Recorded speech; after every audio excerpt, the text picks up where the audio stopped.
ทุกคนค่อยเห็นกระหอกตัวหนึ่งค่อยก็เลยโยนขนมไปให้เพื่อนกินเนาะธรรมชาติเมืองสุย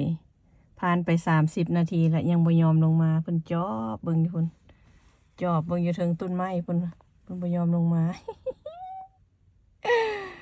บ่ยอมลงมาบ่ยอมลงมากินอีกว่าที่เท่าพุ่นน่ะว้าจอบเบิ่งอยู่เทิงต้นไม้พุ่นน่ะลงมาเอาทำแม่บ่จับบ่บ่ายบ่เฮ็ดหยังให้ดอกลงมาเห็นบ่ทุกคนนอนหมอบอยู่หั่นนะนอนหมอบอยู่งาไม้หั่นนะเมื่อกี้นี่เห็นเพิ่นกินคุกกี้ก็เลยโยนขนมให้นี่อยู่ข้างกะลาคอยนี่แหละเด้ขนมก็อยู่นี่เด้บ่มาเอานี่นั่นตอนหนึ่งอยู่นี่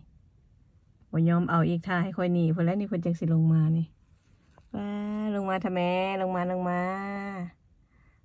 อยากแพงเด้เนาะอยากเลี้ยงเด้เนาะเป็นตาสร้างคักว่าหลับตามุยๆอยู่เถิงเพิ่น โอเคไปแล้วซะนะลงมากินเด้อ